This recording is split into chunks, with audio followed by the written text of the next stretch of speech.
People versus Smith, put your appearances on the record. Thank you, Your Honor. Good morning. Steve Fox on behalf of the people. Good morning, Judge. May it please the Honorable Court, Adel Haradwala, P40095, appearing on behalf of the defendant, Travion Smith, who's standing to my right. Travion, tell the judge your name. Travion Smith. All right.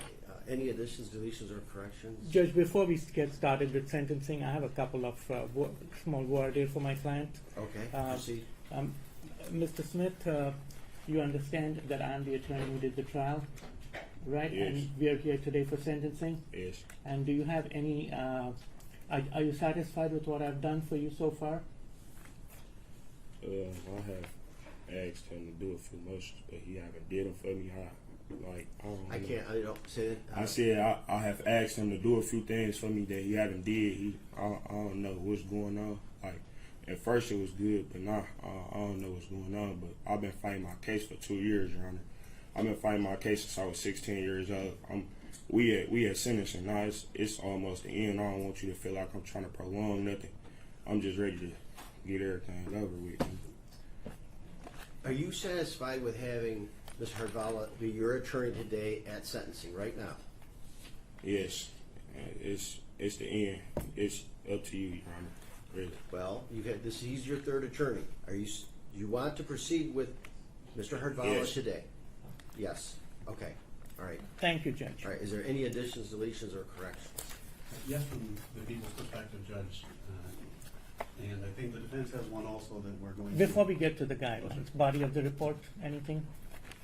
Any sentence, anything? Nothing in the body of the report from the Okay. people, but if the defense wants to address the body first, we can... Judge, I'd like to address the body first. Okay. If you look at page 2, Your Honor, the one which says at the bottom, page 2, it starts with additional information.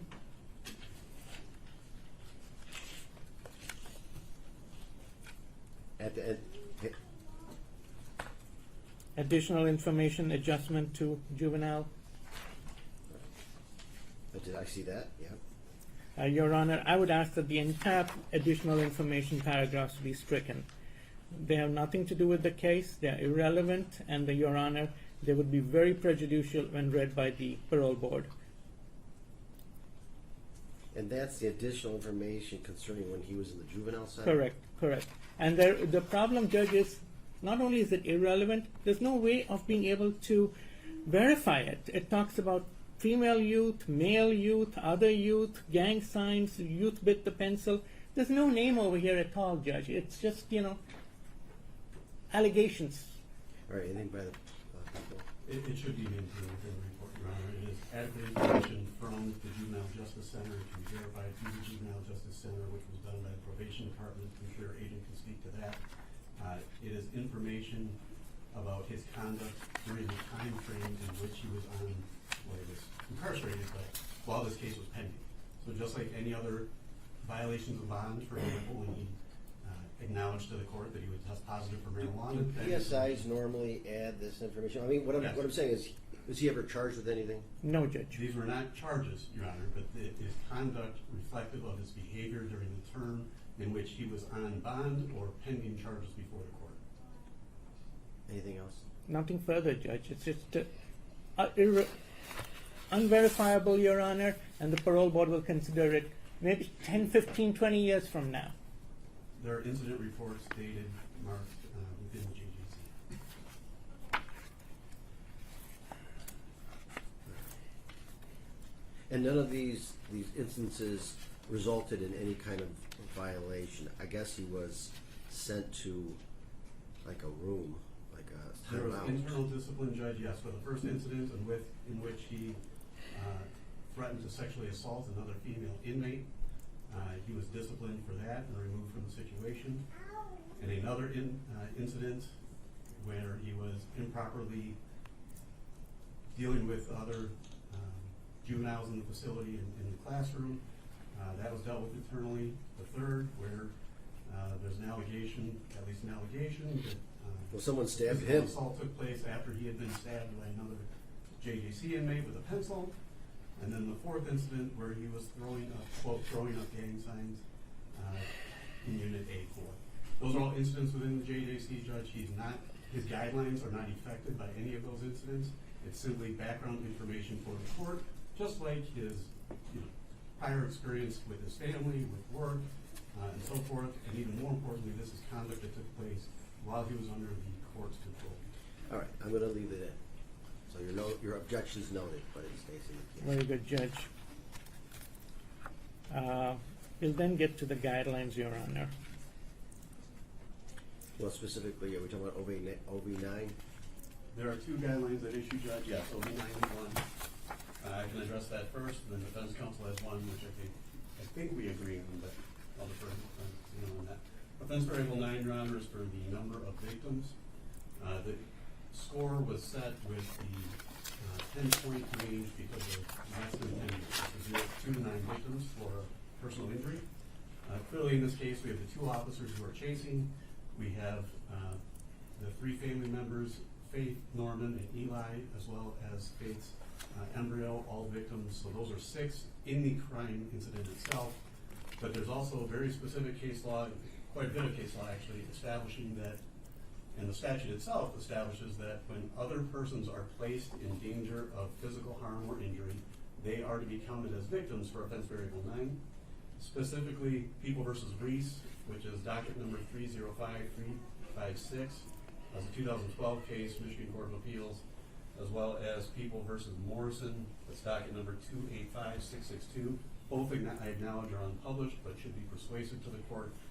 Dealt with incidents in which a defendant was fleeing from police, and in both incidents, the court at the circuit court level, and then ultimately the Court of Appeals agreed that pedestrians and other vehicle drivers should all be counted as victims if they were placed in danger of personal injury as a result of the conduct of the defendant in those cases.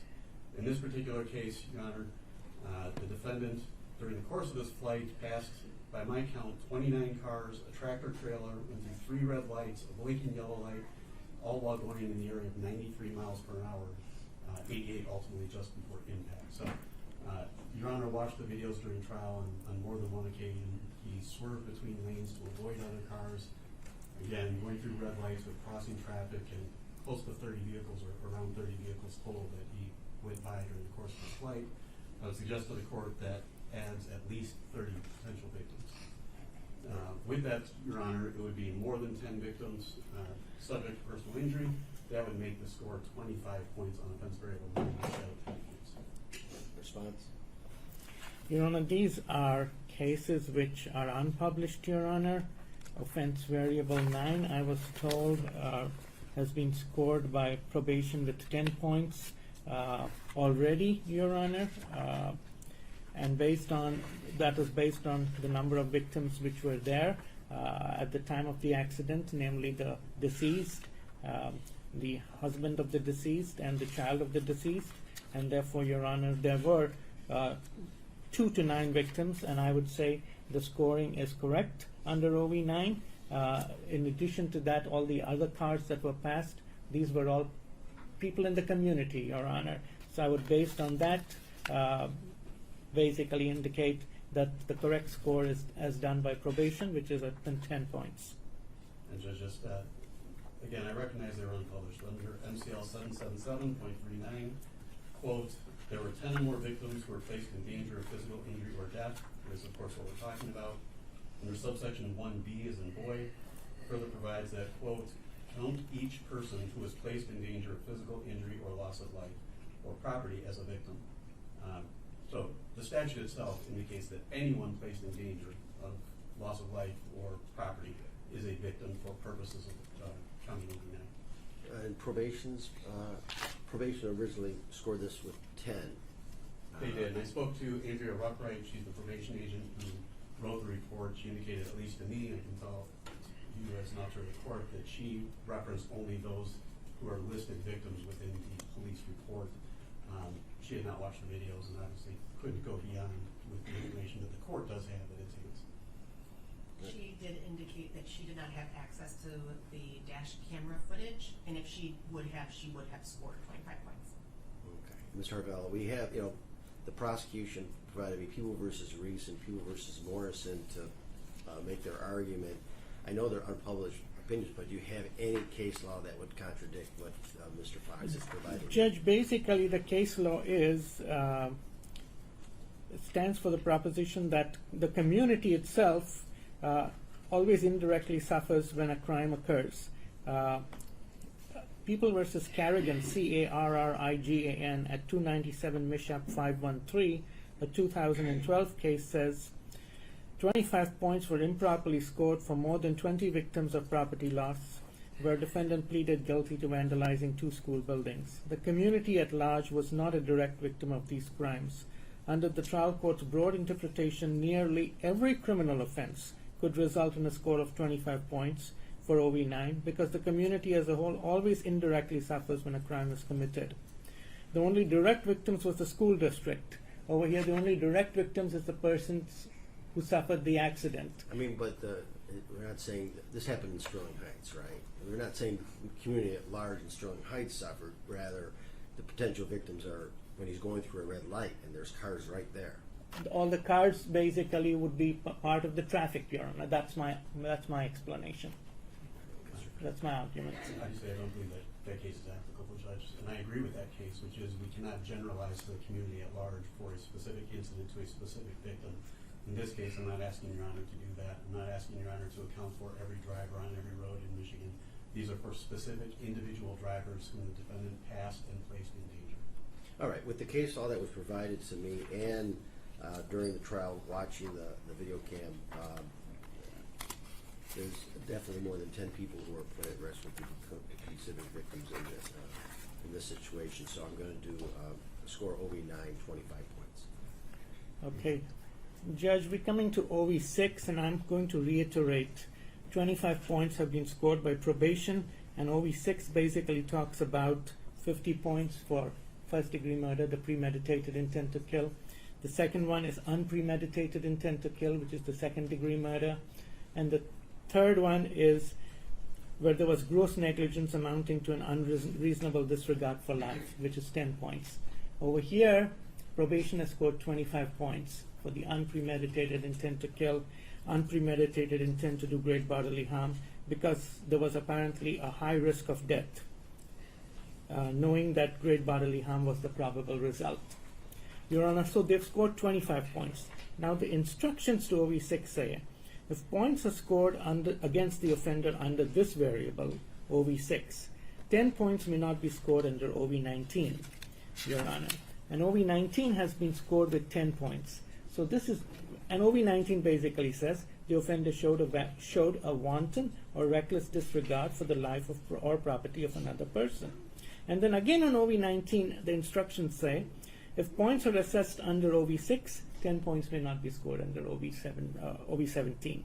So, Your Honor, I would definitely ask, because this is an either-or, either score under OV6 or score under OV19 regarding the intent or the negligence.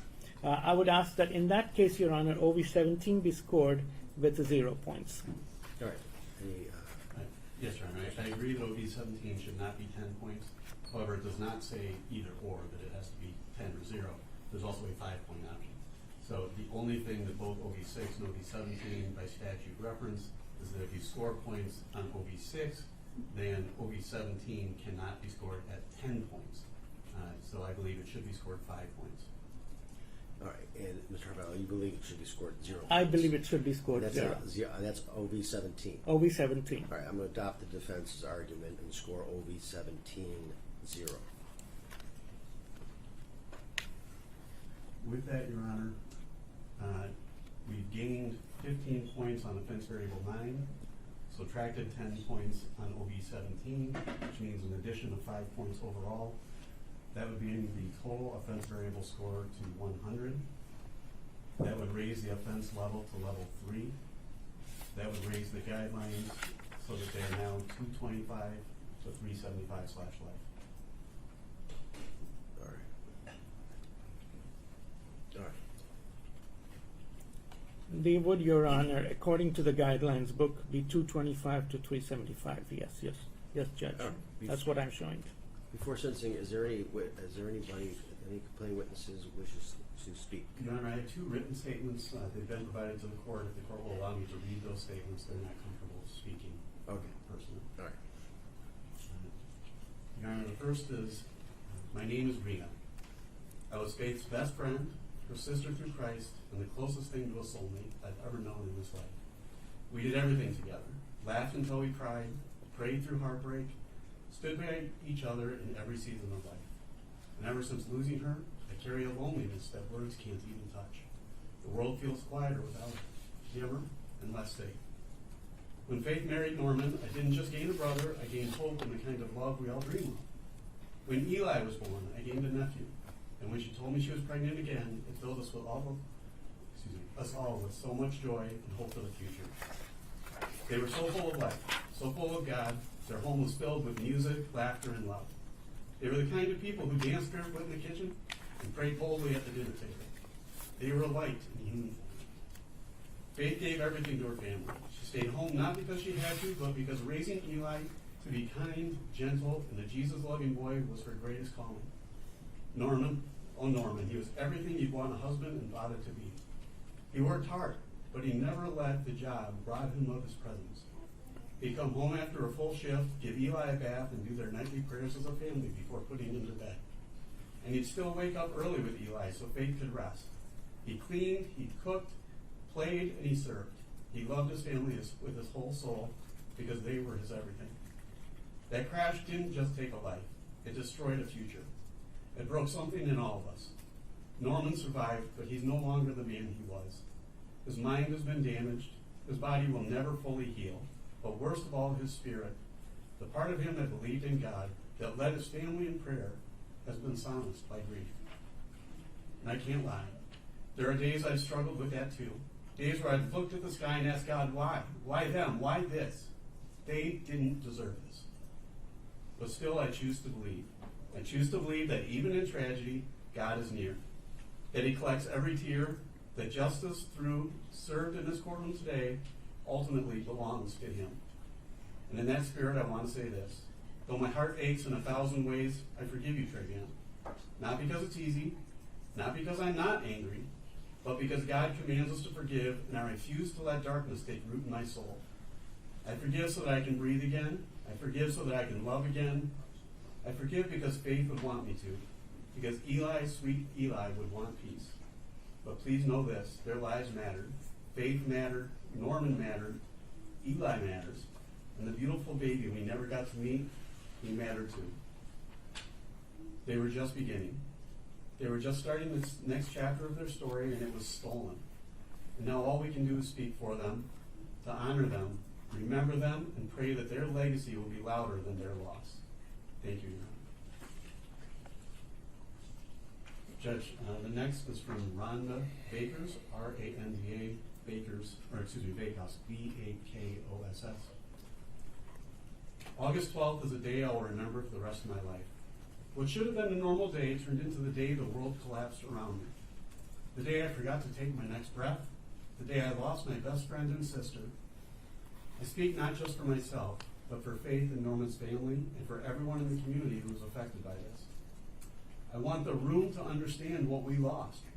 We lost our future, our laughter, our joy, our light, and our rock. Every beautiful moment in life, I imagine Faith there. Norman and Faith, dreamt of a big family, but their lineage ends here. Elijah will never have siblings. Every celebration and milestone for Elijah, I imagine Faith and Norman whole again. I'm sorry, Judge. But imagination is all we have now, because what once was will never be again. Faith's father lost his youngest child, and no parent should ever have to carry that kind of grief. The pain he and Faith's siblings will carry will never end. You took my feeling of safety. Travion, now every time I am on the road, I live with heightened anxiety. Faith and her unborn child weren't the only lives lost, and their families weren't the only ones left mourning.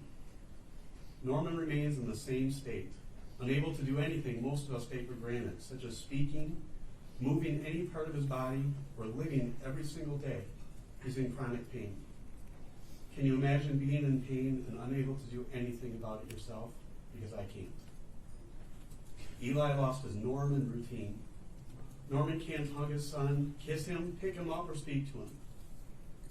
Norman's mother gave up her career once she was successful in to become his caregiver. Norman's youngest sister took on a parent role to Elijah at the young age of 22 and 24, all while trying to finish their college education.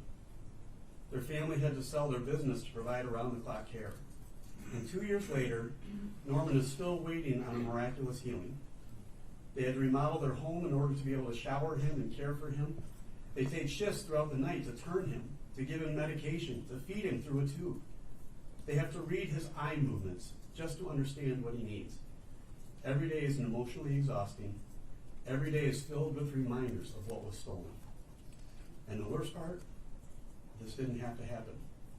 It was a reckless choice, a series of selfish, dangerous decisions that ended lives and destroyed others. They don't get to wake up from this. They live it every single day. Norman had dreams, so full of life, always singing, laughing, and the thought of never being able to hear his voice again is devastating. Faith had a future. She always spoke about growing her family and raising her children to be good in the world. She would tell me she could imagine dancing with his son on his wedding day. She was robbed. Elijah should have had both of his parents. Norman should not have to carry this weight for the rest of their lives while you had another chance at life. Our community of family, friends, and everyone who knew Norman and Faith has been deeply shaken. You took Norman's present and his future. You stole our happiness and our peace. Faith wasn't just a person. She was the rock and glue for everyone around her. She was the sweetest soul you could ever hope to meet. Caring, nurturing, kind, funny. She was hilarious and with the most infectious laugh. Giving and accepting, understanding and dependable, trustworthy and faithful. Overall, she was the most remarkable human I've ever known. Understand this, Travion. You will get to see your family, speak to them, and one day hug them again. We will never have that. While you have visitors in prison, we visit Faith in a cemetery. And I want to make it clear, there's no prison worse than the one Norman lives with every single day. You were blessed to be able to physically walk out of that crash with a second opportunity at life. It may not seem like that to you now, but I think you were the lucky one in this situation. You had your health, the ability to walk and speak, and most importantly, your life. I will pray for you in hopes that one day you reflect on the decision you made, how deeply you have impacted and affected our lives. Every decision we make in our lifetime has an effect, whether it be on yourself or others. With all that being said, I forgive you. All right. Mr. Hardball, do you wish to say anything on behalf of your... Oh, Mr. Fox, do you wish to say anything on behalf of the prosecutor's office, the complaint witness? Yes, Your Honor. And in fact, Norman spent the last couple of nights, my understanding is, in the hospital from a blood-borne issue as a result of his medical condition, directly the result of the defendant. If Your Honor wants me, would you like me now to advocate for a specific sentence or just to speak further from the victim's perspective? No, that or the specific sentence. Ultimately, Judge, the question for the court after People v. Lusk and a number of the court of appellate decisions, of course, we have to have a proportionate sentence. The question, of course, for the court to reflect on are 5 main issues, the first being the seriousness of the circumstances. The charges themselves could not be more serious, other than first-degree murder. The trauma of this is worse than many first-degree murders. The charges, of course, had a number of victims. We know that Faith, of course, has passed. Her baby, unborn child, has passed, and Norman is in a prison far worse than the defendant will ever experience. But the conduct of the crash itself, not just the crash itself, but the moments and the minutes before it, were egregious. They were extraordinarily dangerous to, as Your Honor's already ruled, a couple of dozen people at least. So the circumstances themselves warrant an extraordinary sentence on par with those circumstances that were the result of his conduct. Because, Your Honor, conduct and actions have consequences. Protection of society is another consideration for the court. Obviously, he was a risk to many that night. The question is he a risk to others going forward? I can't speak to that, Judge. He has no prior criminal history, but again, why it's important that information was in the PSI, that is a consideration for the court. His protection of the public, risk to society, that conduct in the JJC is demonstrative of the type of person you're sentencing to. With all due respect to the letters of supporting the defendant from his family, words are cheap. Actions matter. And in this particular case, defendant's actions reflect to the court, I believe, exactly who you are sentencing. Frankly, within the court's own courtroom, recall that he tested positive. Well, he was going to test positive for marijuana, but his attorney acknowledged to the court that he had been using drugs while out on bond. His reformation. His reformation is another factor for the court to consider. I appreciate that there was a paragraph written in the PSI from the defendant's perspective. I don't know that he wrote it himself or his attorney, which is nothing wrong with that. But what rung to me was how hollow it seemed. That it wasn't until the last couple sentences where there was any mention of an apology, where all the words before that reflected on the defendant acting as if he was the victim, as if he was here not of his own doing or his own choices or his own making, but because of the terrible trauma he'd been through. And then, of course, we heard about what terrible traumas those were. The traumas that he wanted to introduce during trial and the court correctly kept out. And frankly, the defense never told us what those traumas were. We were anticipating, defendant being assaulted by police officers or with a family member while that happened. But instead, the three traumas that have motivated him to run in this meeting, in this manner, apparently include, at 6 years old, him being swooped into a police car because he was illegally selling candy and was called by a store owner. That's it. The second is that his brother had disappeared. The family called Detroit police, and Detroit police did not respond for 3 days. That's it. The third is that he was at a home where the police apparently raided the home at gunpoint looking for his aunt's boyfriend or some other adult. And he observed the police in the room with guns. That's it. He's never been the subject of an assault or wrongdoing by the police or anything like that. But that was his excuse for why he fled at 93 miles an hour, placing dozens of people at risk and ultimately destroying a family, killing a woman and her child, and doing these terrible things to a woman. It's just not okay. He feels like the victim. I appreciate that he's young. He's not a child. And reformation does not appear to be probable. Discipline and a proportionate sentence, and deterrence are the last two. Deterrence, of course, fleeing and eluding, we know, has become an extraordinary problem everywhere, but especially in Macomb County. There have been multiple homicide cases. There's another one being tried today in this very court building where fleeing is the approximate cause of ultimately somebody getting killed as part of a terrible crash. So deterrence is important. It's important to the community. It's an important message to send. And finally, Your Honor, as discipline or punishment must be proportional. Could there be anything proportional to what Norman has to go through? Could there be anything proportional to him sitting in the courtroom and observing a video? You and I, if it was our family member watching it, could stand up and scream and be angry and cry. He had to sit there with it silently rolling in his head. There is no punishment that could possibly match the pain that he's gone through since or he'll go through going forward. But the sentence mandates a proportional response. A proportional response not to his age, but to his conduct. Not to his age, but to the result of his actions. And Your Honor, with all of that, I'm asking for the court to sentence the defendant at the top of the guidelines. All right. Mr. Arvalo, do you wish to say anything on behalf of your client? Yes, Your Honor. I will allocute, and it's possible, Your Honor, that one family member may also allocute. I'm not going to read a letter. I'm going to let them speak if the court so permits.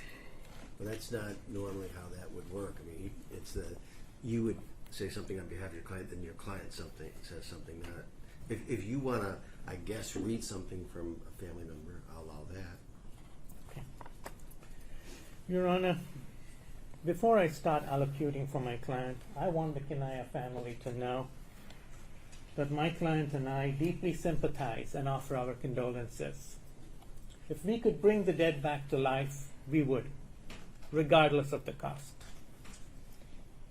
Your Honor presided through the whole jury trial. It was a short trial, Judge, but it brought out two things. In People v. Milbourne, it said the sentence must be proportionate to the offense and the offender. So let's talk about the offense. The offense was fleeing and eluding, Your Honor, which resulted in an accident. So it was an accident, it was not a planned killing. I've seen cases which are much, much more horrible than this on a murder too. But this was an accident. The consequences of this accident were terrible, irreversible. I agree fully. My sympathy and empathy is with the family completely. But nonetheless, we cannot forget this was an accident, not a planned killing. Note, Your Honor, when it comes down to an offender, we have to see who the offender is. Travion is a 16-year-old law-abiding kid. He has no prior record whatsoever, not even traffic tickets. Of course, he had been driving only 4 months, Judge, so he couldn't have accumulated too many tickets in that.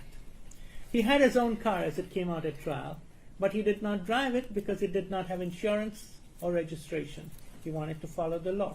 So he drove his cousin's car, and he had no idea that she had not kept the insurance up to date. He wanted to drive a car which had insurance. He was not fleeing because he had drugs in his system. Judge, he was tested immediately with a blood draw. No alcohol, no drugs, nothing. There was no contraband found in the car. He was not fleeing because there was contraband or guns or drugs or dead bodies or anything of that nature. Neither was he texting that day. He was not distracted.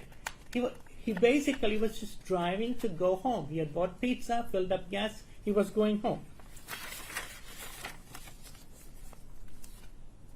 It was his irrational fear of the police which caused this accident.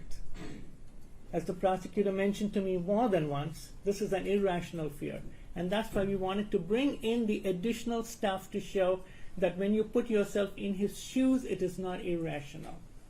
He basically gets stressed out, and when he gets stressed out, his anxiety spikes. When his anxiety spikes, he reacts. He does not act. He just reacts. And on that day, he reacted by trying to run away from the officers. The offense was an accident, Judge, a very tragic accident. Now, talking about the drugs, Judge, Your Honor is well aware of what had happened. There was a previous lawyer, Your Honor, and thereafter I was appointed. And that on that day, Judge, he had come to court. He had come to court, but as I explained to Your Honor, with proof that he had worked all night, and therefore, when he came over here, he started to fall asleep. When he fell asleep, the court asked, why is he asleep? And counsel indicated, probably he smoked marijuana. That was not true. We proved to the court that he was asleep because he basically had worked all night. He came in an Uber. We brought receipts. We brought the stubs checking him, and the court agreed. The court said, okay, I'm going to give him a personal bond. So from that day onwards, he was on a personal bond, despite these charges, because the court believed that this was not deliberate on his part. He's a normal and good kid who behaves normally and responsibly until he sees the police.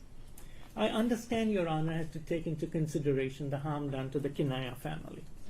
But that harm was never intended. Travion never bore any malice to the Kinaya family or to anyone else. It could have been anybody who got struck in that accident that day. It could have been he who got struck in an accident that day. It could have been the police who were following him who got struck in an accident that day. There was no malice intended. He was just trying to get away from the police. Your Honor must also consider the fact that Travion was a growing child when this accident occurred. As the prosecutor repeatedly told the jury during trial and closing arguments, it is not for you to take into consideration that he is very youthful. It is for the judge to take that into consideration at sentencing. And Judge, I'm asking you to do just that. Take that into consideration at sentencing. certainly, Your Honor, can give him a lengthy sentence and throw away the key. But that is not going to result in any rehabilitation. One of the main factors of sentencing, besides the ones indicated by the prosecutor, is rehabilitation. We have to make sure that when he comes out, Judge, he has the ability to take his place back in society. Psychologists, Your Honor, indicate, and that is in the report prepared by the social worker, juveniles often have a problem with risk assessment, assessing the risk of fleeing. And they also have a problem with making proper judgment, which he definitely did not make that day, Your Honor. This is because growing children have developing brains. Once these brains finish developing, these juveniles do not repeat the mistakes that they made as juveniles. Travion thought he could get away that night by speeding from the police. But there was no reason for him to get away. Your Honor, because the guidelines are so high, any sentence, even at the low end of the guidelines, is going to be extremely long. Something which will result in Travion never acquiring the skills necessary to take his place in society. Travion will be middle-aged, Judge, if you go at the low end of the guidelines. He'll be an old man, assuming he lives that long. How old is your client? He's right now just turned 18, Your Honor. He'll be before he's 40. I understand, Judge, the harm done to the Kinaya family. It's irreversible. It's terrible. But imposing a lengthy sentence will not reverse the harm done to them. It will only extend the harm to Travion's family. We must focus on rehabilitation, despite the tragedy to the Kinayas. Now, Your Honor, as far as deterrence is concerned, I agree with the prosecutor, but he's been charged, Your Honor, for the 4 additional crimes. Although I'm allocating on murder, he's been charged with fleeing and eluding, causing death, and Your Honor is going to sentence him on that. He has been convicted of that serious felony. He's also been charged with fleeing and eluding, causing injury to a person. He's been convicted on that, Your Honor, and we always told the jury that we are acknowledging that. We never shied away from it. Your Honor is going to sentence him on that, and there's going to be deterrence on that. There's then the question of the fetus, Your Honor, which had to be aborted, or rather, which died when Faith Kinaya died. And Your Honor, he has a conviction on that, and that also you're going to sentence him on.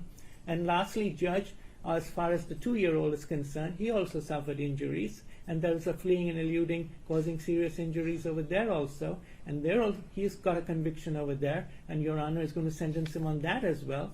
So after sentencing on all of these for all the 4 people who have suffered harm and loss, we then come to the super umbrella, okay, the super umbrella of the murder 2 charge, okay, and we are asking for the highest end on that charge. Judge, he's being singled out, okay. Now, Your Honor, if I look at page 4 of the pre-sentence report, where the guidelines were calculated, and the probation officer has done a fantastic job in providing as to why she has scored these guidelines in this way. And she talks about OV 13 not scored pursuant to People versus Carl, CARLL, 322 Meshap 690. And Your Honor, I sat and read the Carl case, and it's virtually, the facts are not only similar but almost identical. This is also a case of gross negligence. Defendant was supposed to stop at a stop sign and let the others who had the ability to go. But he didn't. He in fact went full speed, breaking the stop sign, ran into the other car, killed a person in the other car, and seriously injured somebody else as well. We again had the same thing, fleeing and eluding, causing death, fleeing and eluding, causing serious injury. And Your Honor, right at the beginning on 690, the court indicates the trial court sentenced the defendant to serve concurrent terms of 4 to 15 years for the reckless driving causing death, and 23 months to 5 years for each of the reckless driving causing serious impairment convictions.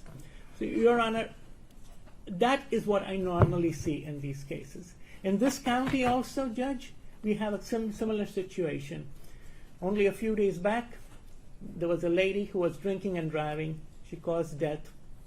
She's being charged with drinking and driving causing death.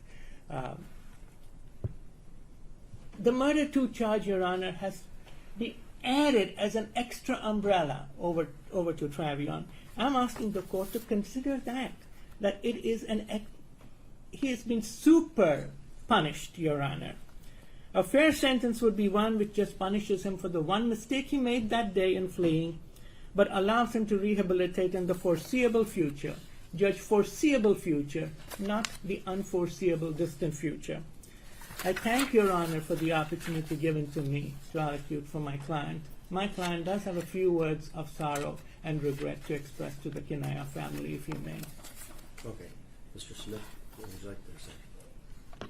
First, I would like to send my deepest condolences to the Kinaya family, and I wish Faith Kinaya rest in love and peace. And I would also like to say something else, Your Honor.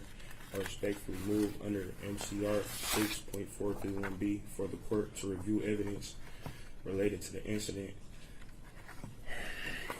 I want to make sure my rights I want to ensure my rights are protected before sentencing, Your Honor.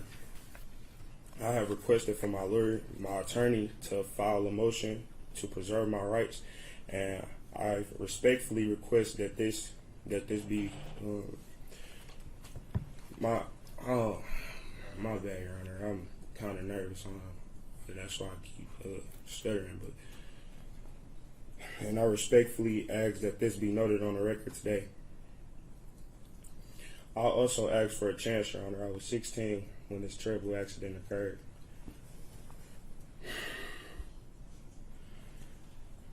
I was scared, Your Honor, and I didn't understand what happened that day.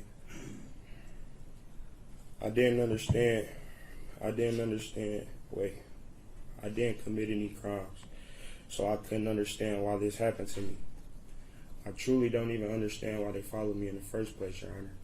I am not a murderer of any kind. The Lord knows my heart, Your Honor. And respectfully, with all due respect, I hope that He helps you to understand it as well. And with the evidence that I'm giving to you today, I pray that you can set aside my verdict, or you can give me a retrial. Please and thank you. All right. Just if I may, just a few things to follow up. First, with respect to this, just to correct the record, counsel referenced the defendant's acknowledgement of testing positive for marijuana, and he says that later, after Mr. Travion came into the case, he indicated to the court he had worked late the night before, but in fact, the day that Your Honor revoked his bond, you asked his attorney, would he test positive, and the answer was yes. So, with all due respect, it was work the night before. Indicating that his marijuana use was untrue only means that apparently that attorney was given the wrong information by the defendant. Second, I appreciate counsel referencing fleeing and eluding. The defendant didn't intend to kill anyone, but that is why he was not charged with first-degree murder. He says that he is not a murderer. I have news for you, sir. You are. You are guilty of murder. Your conduct killed a woman and her unborn child. You are a murderer. Your Honor, the defendant wants you to protect his rights. He can't even make it through a statement to the family. He can't even express his condolences without immediately turning it to himself. This is somebody who we don't have to worry about in the future? Well, I disagree. When we're talking about who we're looking at going forward, protection of the public, rehabilitation, he cannot even say, I'm sorry to the family without immediately citing the court rules and trying to indicate to the court that his rights need to be protected, which they are and they have been throughout the course of this. He has every right in the world to appeal, to argue for new motions. There is no issue with his rights. And then finally, Judge, when it comes to protection of the public, rehabilitation, the defense says people that flee and elude when they're a juvenile do not do so as an adult. Well, that I think we know in our experience in the courtroom every day, that's just not true. That he acted under anxiety. It was irrational. He reacts to these circumstances. Well, that tells me that the protection of the public needs protection from him, from his irrational behavior. the irrational behavior he's demonstrated throughout the course of his time on bond, according to the PSI. And most importantly, I think, is the defendant's counsel just referenced it could have been anyone. That's exactly right. It could have been a school bus full of children. It could have been anyone. It could have been no one if he just stopped. But instead, he's destroyed a family, he's destroyed lives, his own family's lives, but most importantly, the only victims in this courtroom are the family and the people within the car driven by Norman Lewin. Those are the victims here. He is not. He is not a victim. As much as he portrays himself to be or wants the court to believe himself, he is not a victim. He's a perpetrator. He is the one who committed these crimes. He is a murderer and should be sentenced as such. Your Honor, one last thing. As far as apologizing to the family, condolences to the family, sympathy to the family, Your Honor, naturally I can speak on behalf of my client on all of that. And right at trial, when Faith's sister testified, and I was allowed to cross-examine her, I told her, I don't have any questions for you. All I have to say is my deepest condolences and my sincere empathy to you and your family for the tragedy which occurred. And she accepted those condolences. Again, Your Honor, today I basically express mine and my client and his family's condolences to the family, knowing and acknowledging the tragedy has occurred, it's irreversible. If we could bring the dead back to life, we would, regardless of the cost. And Your Honor, he also basically mentioned that right at the beginning.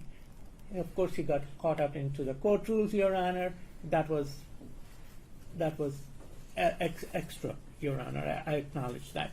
Based on all of that, Your Honor, I would still ask the court to consider the fact, as the prosecutor told the jury. The judge will consider at sentencing how young he is, how youthful he is, and he will take that into consideration. So, Your Honor, I will ask for that consideration to sentence at the low end of the guidelines, which are already super high, Judge. You further raise them. All right. And Mr. Smith, I'll give you the last word. Do you wish to say anything else? Yes, I do have something for you to read. As I recited this law, CR 6.431B. I have my timestamp that there was a video. I have the full video that was not shown in court, and I have everything written down for you. And my mother has it for you. She had received it from my lawyer. She received all my evidence from my lawyer. All right, Judge, this is a juvenile brain, okay? The court is aware of that. The court has seen not hundreds but thousands of juveniles in court. I would ask the court to take that into consideration. All right. So, after almost 30 years of practicing law, whether a criminal defense attorney, prosecutor, now judge for 14 years, I don't know if I've ever encountered a more tragic case than this. Mr. Smith, you said you're not a murderer of any kind. I mean, you could thinking of going back to that night, there's no drugs in the car. There's no guns in the car. You don't have any drug or alcohol on you. You don't even know that the car has no insurance. Okay? You would have been pulled over and ticketed for no insurance on your car. That's all. That's all. But instead, and I know you're 16 years old at the time. Okay? I know 16-year-old boys are dumb. But guess when that argument no longer goes anywhere? When you wipe out a family. You literally wipe out a family. That poor man Norman who is here, it's a fate worse than death. And all you had to do is stop. That's it. That's all you do. And it's always and I see these, either it's drunk driving causing death or fleeing and eluding that ends up. I mean, it never seems to, running into a semi truck where you wouldn't be here. No, you run into the family. You run into them. You kill the woman. her unborn child. The father literally cannot move.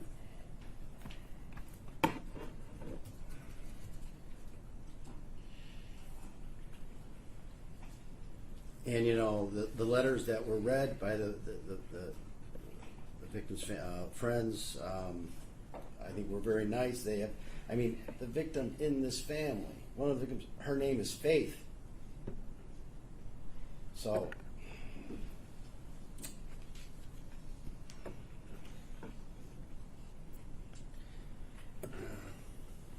have mercy on your soul. Count 1. Homicide, 2nd degree. I'm going to follow the recommendation by probation. You're to be sentenced to 300 months to 600 months, 539 days served in the Michigan Department of Corrections. Don't have any contact with the family of Faith Kanaya. Crime victim assessment was $130. Court cost $600. DNA testing, $60 fee, $68 state fee. You must comply with DNA testing. Count 2, gross negligence against causing miscarriage, stillbirth. You are to be sentenced to the Michigan Department of Corrections for 72 months to 180 months, 539 days. Credit, again, $68 state costs. Count 3, reckless driving causing serious impairment of the body. Count 4, reckless driving causing serious impairment of the body. Again, 24 months to 60 months with 539 days served. $136 state costs. Count 5, fleeing and eluding. You are to be sentenced to 72 months to 180 months with 539 days served. $68 state costs. They all run concurrent. And you provided your client with a copy of the... Yes, Your Honor, I do have the appellate rights in fact signed. I will provide the clerk with... Judge, if I can, just for purposes of the appellate record, number 1, I know the court was provided a number of letters to review by defense counsel. My understanding is you had the opportunity to do so. Yes, that is correct. Defendant referenced having some letters. Yes. Number 1. Number 2, obviously the probation department argued for the top of the guidelines before changing the guidelines. I understand that. I'm still... I understand that. And then, of course, I did walk through each of the factors in Blusk, and then I referenced the incident and so forth. I'm hoping to consider each of those factors in determining what would be a reasonable and appropriate or proportionate sentencing. Yes. Your Honor, the last thing, now that the appellate rights have been given and signed, the last thing I'm asking for is the pre-sentence report is going to go with the defendant to the Michigan Department of Corrections.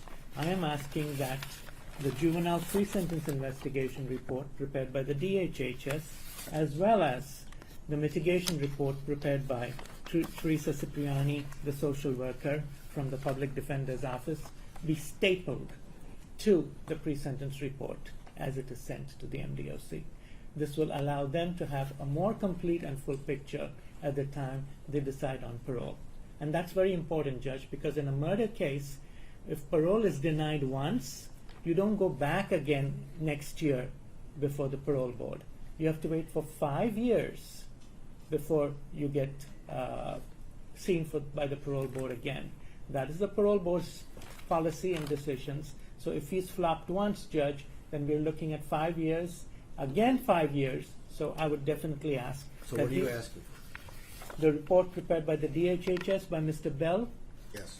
And the report prepared by the Public Defender's Office, which is Ms. Cipriani. I hope I'm pronouncing that right. Be attached and stapled to the Michigan Department of Corrections report, to the probation report. Judge, I believe the report from Mr. Bell can appropriately be included. I don't believe that the personal social worker report from the Public Defender's Office should not be included, just like I wouldn't ask them to attach all of the victim statements and so forth. That information can be brought forth by the defendant at the time of the control. That's true. Mr. Bell's report will be Stapled? Yes. Your Honor, do you have that report, or should I make another copy before I have leave? the report here. You have the report? Yes. And you will make sure it's stapled? Yes. Thank you, Judge. Thank you. Your Honor, I have something for you. My lawyer will be bringing this up to you. Can you take that to the judge, please. If he wishes to give me something, that's fine, but there's going to be an appellate process, and maybe he doesn't understand the appellate process. He does not understand it, Judge, which is why all he will this is have, going he on. will have an appellate attorney, But, just so he Your understands. Honor, if I may present it to the court, and the court will put it in the court file, Your Honor, and then that way it will also be with the appellate practice. You could just hand it over Okay, to great. the judge. All right, thank you. Thank you. All right, Thank you, Judge. we're taking a break.